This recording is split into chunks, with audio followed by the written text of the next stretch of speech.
दोस्तों आज जो हमारा वीडियो का टॉपिक है वो रहेगा जॉर्ज ऑरवेल के ऊपर। तो जैसे कि प्रीवियस वीडियो में जैसा कि हम लोग पढ़ते आए हैं कि जो जॉर्ज ऑरवेल जो हैं इनके जो की कंसेप्ट हैं हम उनको देखते जाएंगे और उसके बाद इनके जितने सारे वर्क्स हैं जो कि नेट के पॉइंट ऑफ व्यू से काफ़ी ज़्यादा इम्पोर्टेंट है उन सारे वर्क को हम देखते चलेंगे। ठीक है दोस्तों, तो चलिए इस वीडियो को हम लोग शुरू करते हैं। दोस्तों जॉर्ज ऑरवेल का जो जन्म है वो हुआ था 1903 में और इनकी मृत्यु जो है वो 1950 में हो गई थी। तो काफ़ी अर्ली एज में इनकी मृत्यु हो गई थी। जो इनका रियल नेम था वो था एरिक अर्थर ब्लेयर और इनका जन्म मोतिहारी बिहार में हुआ था। तो चंपारण एक ज़िला है बिहार में, वहीं पर मोतिहारी एक गांव का नाम है जहां पे इनकी जन्म हुई थी। एक बहुत ही फेमस लाइन जो कोटेशन है उन्होंने बोला था कि where I lacked the political purpose I wrote lifeless book. ठीक है, तो ये जो कोटेशन है वो बहुत ज़्यादा इंपॉर्टेंट है और इस कोटेशन को आप जरूर से जरूर याद रखिएगा। अगला पॉइंट जो है वो ये है कि ही लेफ्ट हिज जॉब, उन्होंने अपने जॉब को छोड़ दिया था जब उन्होंने एक ब्रिटिश राज की जो बर्बरता देखी यानी कि क्रूएलिटी देखी, फिर उसके बाद जो उन्होंने गरीबी को देखा, तो उसके बाद उन्होंने जॉब को छोड़ दिया और उसके बाद उन्होंने गरीब लोग के साथ रहना शुरुआत कर दिया। वो जिस जगह पर रहते थे उस जगह का नाम था कत्था। ठीक है, तो वो कत्था नाम के जगह पर रहते थे। अब एक रुडयार्ड किपलिंग जो कि बहुत बड़े राइटर हैं ये भी रुडयार्ड किपलिंग, तो उन्होंने एक एसे में इंडियन सोल्जर्स के बारे में बात किया था और इस चीज को जॉर्ज ऑरवेल ने काफी ज्यादा प्रशंसा किया था। एक राइटर है दोस्तों इयान चैक, तो ये जो राइटर है ना वो जॉर्ज ऑरवेल के ऊपर उन्होंने काम किया है, तो ये भी पॉइंट याद रखने वाली है। अब उनके हम कुछ वर्क्स को देखते हैं। तो जो पहला वर्क है वो है down and outs in Paris and London, जो कि पब्लिश हुई थी 1933 में। तो ये जो वर्क है वो पोवर्टी के बारे में बात करती है। ये बहुत ज़्यादा इंपॉर्टेंट वर्क नहीं है, तो आप ऐसा याद रखो कि down and outs in Paris and London ये जो वर्क है वो 1933 में पब्लिश हुई थी और इसका जो थीम था वो था पोवर्टी।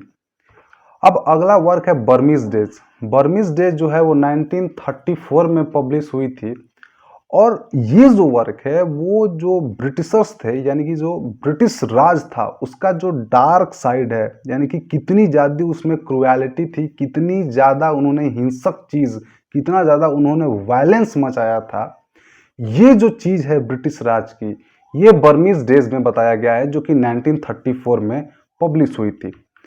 अब दोस्तों जो अगला वर्क है वो है क्लर्जी मैन्स डॉटर। ये जो वर्क है वो पब्लिश हुआ था 1935 में। इसमें एक करेक्टर है डोरथी हेयर जो कि एमनेसिया से बहुत ज़्यादा सफ़र करती है, यानी कि हर एक चीज़ वो भूल जाती है। तो ये वर्क उतना ज़्यादा तो इम्पोर्टेंट नहीं है, लेकिन अगर आप चाहते हो तो आप इसको पढ़ सकते हो। तो इसमें ये जो फेमस जो लाइन है, ऐसा लाइन नहीं कर सकते, जो मेन एपिसोड है इस वर्क का वो है कि डोरथी हेयर जो होती है वो एमनेसिया से सफ़र करती है। अब दोस्तों अगला इनका वर्क है शूटिंग एन एलिफेंट जो कि पब्लिश हुई थी 1936 में। ये बेसिकली एक एसे था और उसके साथ साथ जॉर्ज ऑरवेल का ये एक ऑटोबायोग्राफी भी है, जिसमें उन्होंने क्या हुआ था कि जब वो फॉरेन में थे तो उन्होंने एक एलिफेंट को, यानी कि जब बर्मा में थे तो उन्होंने एक एलिफेंट को शूट किया था और जब उन्होंने उस एलिफेंट को शूट किया, जब उस एलिफेंट को उन्होंने दर्द में देखा तो वो बहुत ज़्यादा भयभीत हो गए थे, बहुत ज़्यादा स्केयर्ड हो गए थे। उनको बहुत ज़्यादा एलिफेंट यानी कि जानवर के प्रति उनको दया आने लगी और उसके बाद उन्होंने ये वर्क लिखा था शूटिंग एन एलिफेंट जो कि पब्लिश हुई थी 1936 में। तो इसमें दो चीज़ आपको याद रखना है कि ये एक एसे है और एसे के साथ साथ ये एक ऑटोबायोग्राफी है। अब दोस्तों जो उनका अगला वर्क है वो है इनसाइड द वेल जो कि पब्लिश हुई थी 1940 में। ये दरअसल एक एसे है और एक लिटरेरी क्रिटिसिज्म का एक वर्क भी है। ठीक है, ये जो बुक है वो 3 पार्ट में डिवाइड है और इसमें आपको एक बहुत ही फेमस कैरेक्टर मिलेगा जोनाह, जो कि एक बाइबल का कैरेक्टर है। ठीक, अगला जो पॉइंट है वो ये है कि ये जो बुक है वो 1920 और 1930 के बारे में बात करता है, यानी कि जो ये दशक जो है ना 20 से 30 के बीच में, उसके बारे में दरअसल ये जो बुक है वो बात करता है। अब दोस्तों हेनरी मिलर, आप सब लोगों ने उनका नाम सुना होगा कि हेनरी मिलर ने एक वर्क लिखा था ट्रॉपिक ऑफ कैंसर। तो ये जो वर्क है इनसाइड द वेल, ये हेनरी मिलर का ट्रॉपिक ऑफ कैंसर का रिव्यू है कि कैसा बुक होना चाहिए, क्या इसमें अच्छी चीजें हैं, क्या इसमें बुरी चीजें हैं। तो इनसाइड द वेल में यही चीज बताई गई है। अब दोस्तों इनका जो सबसे फेमस वर्क है वो है एनिमल फार्म, जो कि पब्लिश हुआ था 1945 में। ये एल्गोरिकल नोवेल है।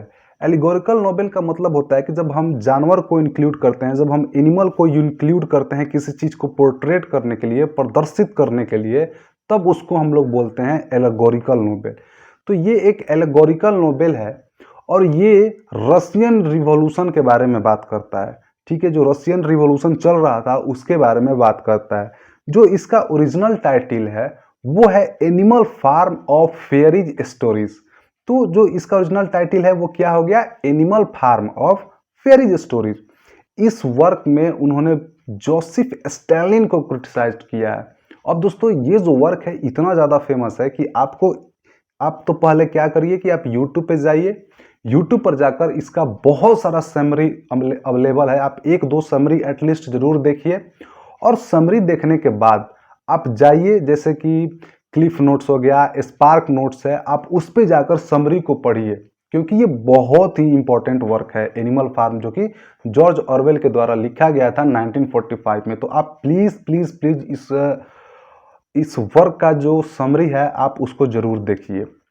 अब दोस्तों अगला जो वर्क है वो है पॉलिटिक एंड इंग्लिश लैंग्वेज, जो कि पब्लिश हुआ था 1946 में। अब ये जो वर्क है, इस वर्क में उन्होंने ये बोला है कि अगर आप किसी लैंग्वेज के साथ पॉलिटिक्स करने लगे तो आप सच्चाई को छुपाने लगोगे। यानी और एक ये भी इसका मतलब हो सकता है कि अगर आपके अंदर पॉलिटिक्स है, आपको अगर किसी एक चीज के प्रति झुकाव है, तो आप कभी भी एक अच्छा राइटर नहीं बन सकते। तो इस वर्क में पॉलिटिक्स एंड इंग्लिश लैंग्वेज में जॉर्ज ऑरवेल ने ये बोला है कि अगर आप एक अच्छा राइटर बनना चाहते हो तो आपके अंदर पॉलिटिक्स नाम की चीज नहीं होनी चाहिए। क्योंकि आप क्या करोगे कि एक चीज को फेवर करोगे, उसमें जो गलती होगी उस चीज को भी आप फेवर करते जाओगे, उससे भी हटोगे नहीं। तो अगर आप अच्छा वर्क लिखना चाहते हो तो आप पॉलिटिक्स से पहले तो दूर रहो। इसमें उन्होंने कुल 6 चीजें बताई हैं, 6 रूल जो है कि क्या होनी चाहिए गुड राइटिंग के लिए। लेकिन वो 5 रूल इंपॉर्टेंट नहीं है। जो सबसे ज्यादा इंपॉर्टेंट रूल है यानी कि 6, वो है ब्रेक ऑल द रूल।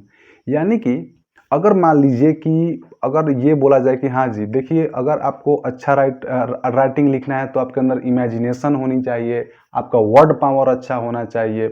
तो इस तरीके से मान लीजिए कुल टोटल 5 रूल्स हैं। लेकिन अगर आपको ये लगता है कि मैं अगर ये रूल ला दूं, यानी कि इमेजिनेशन को हटा दूं, मैं कुछ दूसरे तरीके से अच्छा रूल ला दूं, तो आप उन सारे 5 रूल को तोड़ के एक अपना अलग रूल बना लीजिए। ठीक है, यानी कि कोई रूल नहीं, फाइनल रूल जो है उसमें गुड राइटिंग के लिए वो ये है कि वास्तव में कोई रूल नहीं है। आप उन 5 को तोड़िए, फिर से एक नया रूल बना लीजिए। Break the rule make the rule, आपका ये जो है वो फाइनल रूल कहता है। अब इसमें उन्होंने एक चीज और बताया है कि अगर आप कोई लैंग्वेज को लिखना, अगर आप किसी वर्क को लिखना चाहते हो तो उसमें बहुत ज्यादा फॉरेन वर्ड ज्यादा मत डालिए, एकदम लगभग ना के बराबर डालिए। जैसे कि मान लीजिए कि अगर हमारे देश में, मैं बिल्कुल क्रिटिसाइज नहीं कर रहा लोगों को, मैं बस जस्ट एक जनरली बताना चाहता हूं कि अगर हमारे देश में ज़्यादा मेजॉरिटी है हिंदी समझने वालों की, आप गांव में जाते हो, आप मान लीजिए कि आप गांव में गए और वहाँ पे ना गांव में लोग जो हैं वो हिंदी समझने वाले हैं। अब वहाँ पे जाके आप इंग्लिश बोलोगे तो ये बिल्कुल सही चीज़ नहीं है, बिल्कुल भी सही चीज़ नहीं है। लोग समझ ही नहीं पाएंगे कि आप क्या बोलना चाहते हो।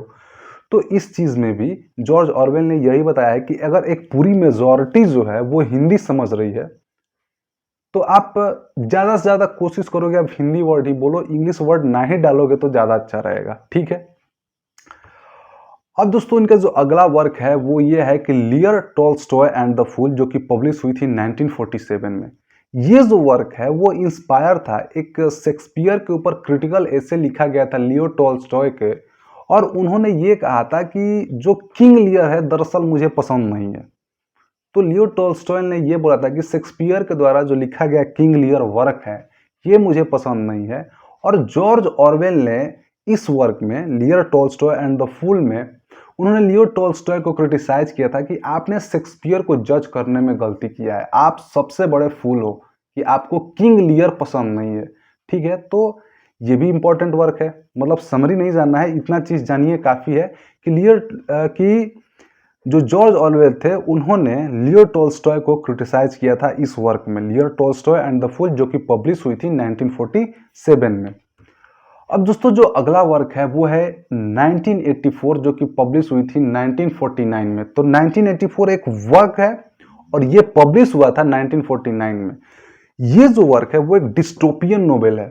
अब देखिए, डिस्टोपियन नोवेल समझना बहुत इंपॉर्टेंट है। एक आपको टर्म मिलता है यूटोपिया, जो कि थॉमस मोर के द्वारा लिखा गया है यूटोपिया, और जॉर्ज ऑरवेल ने डिस्टोपिया का एक सिद्धांत दिया, सिद्धांत नहीं बोल सकते हो, टर्म दिया। तो इन दोनों में क्या अंतर है? जो यूटोपिया है, तो यूटोपिया का मतलब ये हो गया कि उस शहर में हर एक चीज सही चल रहा है, कुछ भी गलत नहीं है।